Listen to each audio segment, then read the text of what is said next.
దళిత క్రైస్తవులకు ఎస్సీ రిజర్వేషన్లు కొనసాగించాలని విజ్ఞప్తి చేస్తూ జస్టిస్ కేజీ బాలకృష్ణన్ను ఈ నెల 10వ తేదీన కలిసి విజ్ఞప్తి చేసేందుకు అంబేద్కర్ సేవా కేంద్రం నుండి ఒక బృందం వెళ్తుందని ఆస్క్ చైర్మన్ గుబ్బల రాంబాబు వెల్లడించారు. స్థానిక లాలచెరువు స్వర్ణాంధ్ర వృద్ధాశ్రమం ఆవరణంలో ఉన్న ఆస్క్ కార్యాలయంలో మంగళవారం ఆయన మీడియాతో మాట్లాడారు. దళిత క్రైస్తవులకు ఎస్సీ హోదా కల్పించడంతో పాటు వాస్తవ సామాజిక సమానత్వం వచ్చే వరకు ఎస్సీ ఎస్టీలకు రిజర్వేషన్లు కొనసాగించాలని డిమాండ్ చేశారు. దేశంలో కులాన్ని రద్దు చేసి రిజర్వేషన్లు తీసేస్తే తమకు ఎటువంటి అభ్యంతరం లేదని వ్యాఖ్యానించారు. ఈ సమావేశంలో మాజీ corporator ASK convener Agnarpu Vasu, Ambedkar Konaseema జిల్లా ఆస్క్ కన్వీనర్ ఐఏ కుమార్, ఇతర నాయకులు అల్లు జయరాజ్, లోకేష్, కన్నా, లోవరాజు, నవీన్, సజ్జు తదితరులు పాల్గొన్నారు. రిజర్వేషన్లు తొలగించాలి, రిజర్వేషన్లు ఇంకా ఎంతకాలం అని అడుగుతూ ఉన్నారు. మేము మీ ద్వారా ఈ సభ్య సమాజానికి, భారతీయ సమాజానికి విజ్ఞప్తి చేసేది ఏంటంటే, ఈ దేశంలో విద్యా అసమానతలు ఇంకా కొనసాగుతున్నాయి. అందరూ ఒకే చోట విద్యావంతులైతే మాకు అభ్యంతరం లేదు. ఈ దేశంలో కులాన్ని రద్దు చేస్తే రిజర్వేషన్లు తీసినా మాకు అభ్యంతరం లేదు. గవర్నమెంట్ పాఠశాలలో చదువుకున్న వాడికి, కార్పొరేట్ పాఠశాలలో చదువుకున్న ఒకే పోటీ అనేది ఏ కులమైనా ఏ మతమైనా వాళ్ళు నిరాదరణకు గురవుతున్నారు, వాళ్ళు వెనకబడిపోతారని దయచేసి గమనించమని మిమ్మల్ని కోరుతున్నాం. అలాగే ఈ దేశంలో ఎస్సీ అక్షరాస్యత 66% ఉంది. ఇప్పటికి ఎస్టీ అక్షరాస్యత 50% ఉంది. సగటు జాతీయ అక్షరాభ్యాసం కంటే కూడా ఇది తక్కువ ఉంది. అంటే సగటు ఒక 88-90 ఉంటే ఎస్సీ ఎస్టీలు ఇంకా విద్యాపరంగా వెనుకబాటుతనాలు ఉన్నారని మీకు మేము తెలియజేస్తున్నాం. అలాగే మీకు తెలుసో లేదో, ఉన్నత విద్యా సంస్థలు ఐఐటీలు, ఎన్ఐటీలు, యూనివర్సిటీల్లో గత 5 సంవత్సరాల్లో 13,500 మంది పిల్లలు డ్రాప్ అవుట్స్ ఉన్నారు, ఎస్సీ ఎస్టీలు. అలాగే ఓబీసీలు కూడా ఉన్నారు దాంట్లో. ఎందుకో తెలుసా? కుల వివక్షత వల్ల ఐఐటి, ఎన్ఐటీల్లో 13,500 మంది గత 5 సంవత్సరాల్లో వెనకొచ్చేసారు. కొన్ని వందల మంది ఆత్మహత్యలు చేసుకున్నారు. ఇది నేను చెప్తుంది కాదు, మీరు గూగుల్లోకి వెళ్తే how many students drop outs in higher education అంటే గూగుల్ ఇచ్చేస్తుంది. ఇది లోక్సభలో విద్యాశాఖ మంత్రి ధర్మేంద్ర ప్రధాన్ చెప్పిన సమాధానం ఇది. దయచేసి ఇది మానవీయ కోణంలో అర్థం చేసుకోవాలని మీ అందరినీ కోరుకుంటూ, అలాగే ఈరోజు మనం ఏ సమాజంలో ఉన్నామో అర్థం కావట్లా. ఒక కులం అంతర్గత విషయాల్లో అనేక మంది వాళ్ళ ఇష్టానుసారం మాట్లాడడానికి కూడా మేము ఈ సందర్భంగా ఖండిస్తున్నాం. ఒక కులం అంతర్గత విషయంలో అన్నదమ్ముల్లాగా ఉన్నటువంటి ఇక్కడ ఎస్సీలో అనేక వర్గాలు ఉన్నాయి, అనేక కేటగిరీస్ ఉన్నాయి. దాని గురించి ఇతరులు మాట్లాడకూడదు. మేము హిందువులమా క్రైస్తవులమా నీకెందుకయ్యా గొడవ? మా అన్నదమ్ములు మేము పడతాం, ఒకసారి కలిసి ఉంటాం, ఒకసారి విడిపోతాం. అన్నదమ్ములు విడిపోరా? ఈ విషయాలను కూడా అంబేద్కర్ సేవా కేంద్రం చాలా తీవ్రంగా ఖండిస్తుంది. భవిష్యత్తులో దానికి సంబంధించిన ఒక కార్యాచరణ కూడా మేము ఈ రాష్ట్ర వ్యాప్తంగా 1 కోటి మంది ఉన్నటువంటి ఎస్సీ ఎస్టీలు ఈ రాష్ట్రంలో సరైనటువంటి విద్యా, రాజకీయ, సామాజిక, ఆర్థిక అసమానతలతో ఉన్నారు. కాబట్టి వాళ్ళ అభివృద్ధి కోసం అంబేద్కర్ సేవా కేంద్రం పనిచేస్తుందని మీకు ఈ సందర్భంగా తెలియజేస్తున్నాం. కోట్లాది ఉద్యోగాల్లో కాంట్రాక్ట్ అవుట్సోర్సింగ్ బేసిస్లో నియామకాలు చేస్తున్నారు. అవన్నీ శాశ్వత ప్రాతిపదికన చేయమని చెప్పేసి మేము డిమాండ్ చేస్తున్నాం. అలాగే కేంద్ర రాష్ట్ర ప్రభుత్వాల్లో ఎస్సీ ఎస్టీకి సంబంధించినటువంటి ఎమ్మెల్యేలు, ఎంపీలు ప్రాతిపదికన మంత్రి పదవులు ఇవ్వాలని డిమాండ్ చేస్తున్నాం. ఎంత దుర్మార్గం అంటే 1 కోటి మంది జనాభా ఉన్న ఎస్సీ ఎస్టీలకి ఈ రాష్ట్రంలో కేవలం 3 మంత్రి పదవులే ఇచ్చారు. మనకంటే ఒక 50 లక్షలు 60 లక్షలు ఉన్నటువంటి తమిళనాడులో 8 ఎస్సీ ఎస్టీలకి మంత్రి పదవులు ఇచ్చారనే విషయాన్ని మీ ద్వారా నేను ఈ సమాజానికి తెలియజేస్తాను. అంటే ఈ రాష్ట్రంలో, ఆంధ్రప్రదేశ్ రాష్ట్రంలో ఎస్సీ ఎస్టీల పట్ల నిర్లక్ష్య వైఖరి, ఎస్సీ ఎస్టీలకి సరైనటువంటి ప్రాతినిధ్యం ఇవ్వకూడదు అనేది ప్రభుత్వ అధినేతల దృష్టిలో ఉంది. అది మేము తప్పని ఖండిస్తున్నాం. ఇలాగే చేస్తే ఖచ్చితంగా ఎస్సీ ఎస్టీలు సమీకృతం అవుతారు, సంఘటితం అవుతారు, మీకు తగిన గుణపాఠం చెప్తారని ఈ సందర్భంగా మీ ద్వారా తెలియజేస్తున్నాం. ర్యాలీకి సంబంధించి మీ అందరికీ అంబేద్కర్ సేవా కేంద్రం తరఫున దీని చైర్మన్గా నేను లైన్ డాక్టర్ గుబ్బల రాంబాబు, కన్వీనర్ సోదరుడు మాజీ కార్పొరేటర్ అజ్జరపు వాసు, అలాగే మా కో కన్వీనర్ ఉందుర్తి సుబ్బారావు గారు, మాదిగ ఉద్యోగుల సంఘం రాష్ట్ర అధ్యక్షులు, అలాగే మాతో జయరాజు, నవీను, లోకేష్, ప్రసన్న, లోవరాజు, చిన్ని,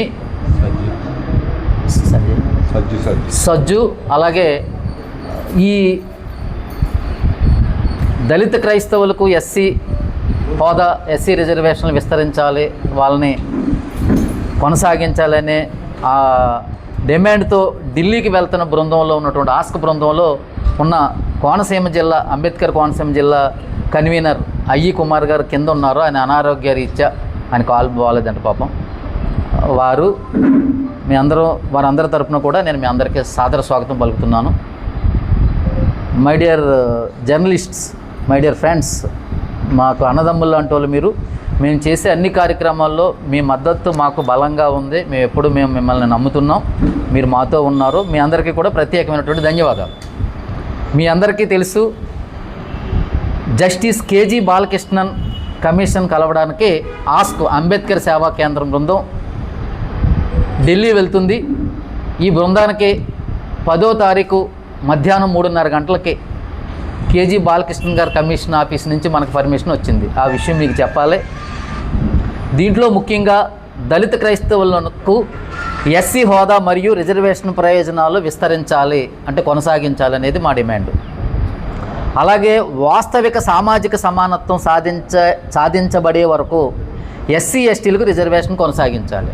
మీ అందరికీ తెలుసు, వాస్తవిక సామాజిక సమానత్వం అంటే ఏంటి? ఈ దేశంలో నిచ్చెన మెట్ల లాంటి కుల వ్యవస్థలో అన్ని చోట్ల మనం వివక్షతను ఎదుర్కొంటాం. డబ్బున్నవాడు డబ్బు లేనివాడిని ఎలా చూస్తాడో మీకు తెలుసు. ఆధిపత్య కులాలు అణగారిన కులాలని, వర్గాలను ఎలా చూస్తాయో తెలుసు. ఒక పెద్దవాడు చిన్నవాడిని ఎలా చూస్తాడో మీ యాజమాన్యాల్లో కానీ మీ వృత్తిలో కానీ మీకు కూడా అనేక అనుభవాలు ఉండుంటాయి. మేము ఇవన్నిటినీ కూడా మానవీయ కోణంలో ఆలోచించమని ఈ సమాజానికి మీ ద్వారా విజ్ఞప్తి చేస్తున్నాం. మూడోది ఏంటంటే, హిందూ, సిక్కు, బౌద్ధులు మతం ఏదైనా కులం ఆధారిత రిజర్వేషన్లో వర్తింపజేయాలి. అంటే మతం మారినంత మాత్రాన వాడు కులం మారదు. అదే ఇప్పుడు ఓసీ అదర్ క్యాస్ట్లో ఏ మతంలో ఉన్నా ఆ కులం కులంగానే ఉంటుంది. కానీ వేరే ఎస్సీ ఎస్టీకి వచ్చేటప్పటికి కులం, ఆ మతం ఆధారితంగా కులాన్ని గణించడం అనేది అంబేద్కర్ సేవా కేంద్రం దీన్ని తీవ్రంగా వ్యతిరేకిస్తుంది. నిరసన వ్యక్తం చేస్తూ మీకు దీని పూర్వపరాలు మీకు చెప్పదలుచుకున్నాం. మనం మనిషి ఆలోచన ప్రతి 2 సెకండ్లకు ఒకసారి మారుతుందంట. మీకు తెలుసో లేదో, 2007లో రంగనాథ్ మిశ్రా కమిషన్ అనేది ఒకటి వేశారు. భారతదేశంలో మతంతో అనుసంధానం చేయకుండా రిజర్వేషన్ ప్రయోజనాలు అందించాలని సిఫార్సు చేసింది. అది అసలు మతానికి సంబంధం లేకుండా ఎస్సీ ఎస్టీలకి ఎస్సీ రిజర్వేషన్ ఇవ్వాలని చెప్పేసి 2007లో ఆ కమిషన్ను, రంగనాథ్ మిశ్రా కమిషను సిఫారసు చేసింది. అది అమలు చేయకుండా మరి కేంద్ర ప్రభుత్వం, రాష్ట్ర ప్రభుత్వాలు కూడా దీన్ని నిర్లక్ష్యం చేస్తూ మళ్ళా ఇంకొక కమిషన్ వేశారు. అదే మనం ఇప్పుడు జస్టిస్ కేజీ బాలకృష్ణన్ కమిషన్ అనేది 2022లో వేసిన సంగతే ఈ దేశ ప్రజానికానికి తెలియదు. ఎందుకు తెలియదు? మనం కోవిడ్ గొడవలో ఉన్నాం. అప్పుడు 2022 ఏంటండి, కోవిడ్ ముగింపు దశలో ఉన్నాం. కుటుంబాలను కోల్పోయి అందరూ కూడా ఆ బాధల్లో ఉన్నారు. అసలు 2022 తర్వాత ఇప్పటికీ కోవిడ్తో కోలుకోలేదు చాలామంది. అప్పుడు ఆ కమిషన్ దేశవ్యాప్త పర్యటన చేసింది. ఆ కమిషన్ ఇప్పటికి 3 సార్లు పొడిగించారు. ఆ విషయం కూడా ఎవరికీ తెలియదు. ఎందుకంటే దానికి సరైనటువంటి ప్రాచుర్యం కల్పించలేదు ప్రభుత్వం. ఇప్పుడు ఆ కమిషన్ బాధ్యత ఏంటంటే, ఎస్సీ ఎస్టీల్లో ఉన్నటువంటి ఆర్థిక, సామాజిక, విద్య, ఉద్యోగ, రాజకీయపరమైనటువంటి వెనుకబాటుతనం ఏముంది, దాని మీద అధ్యయనం చేయాలి అనేది ఆ కమిషను ముఖ్య ఉద్దేశం. కానీ ఆ కమిషన్ ఉన్నట్టే ఈ దేశంలో 35-40 కోట్ల మంది ఉన్నటువంటి ఎస్సీ ఎస్టీలకు తెలియదంటే మన ఆశ్చర్యపోవడం మా వంతు అవుతుంది. ఎవరో విజ్ఞానవంతులు కొద్దిమంది మాత్రమే, ఇలాగా సామాజిక స్పృహ ఉన్న విద్యావంతులు కొద్దిమందికి ఈ విషయం తెలుసు.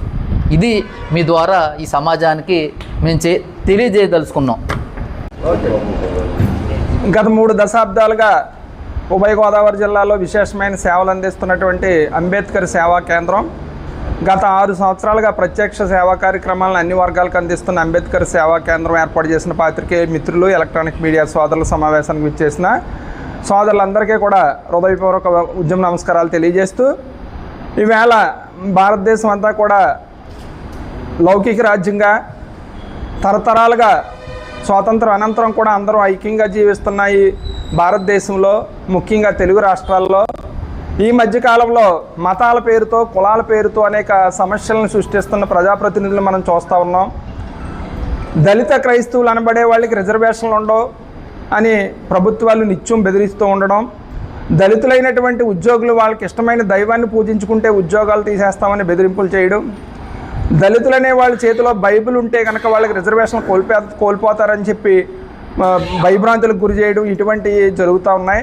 మరి ఎలక్షన్కు ముందు ఏ రాజకీయ పార్టీ కూడా ఈ విధంగా చేస్తానని తన మేనిఫెస్టోలో పెట్టుకున్న సందర్భం లేదు. దళిత హక్కుల్ని కాపాడతామని అన్ని పార్టీలు మేనిఫెస్టోలో పొందుపరిచారు. కానీ అన్న మేనిఫెస్టో ప్రకారం పరిపాలన ఎవరో సాగిస్తలేదని చెప్పి కేంద్ర రాష్ట్ర ప్రభుత్వాన్ని కూడా మేము ఈవేళ డిమాండ్ చేస్తూ ఉన్నాం. మిగిలిన రాజకీయ అన్ని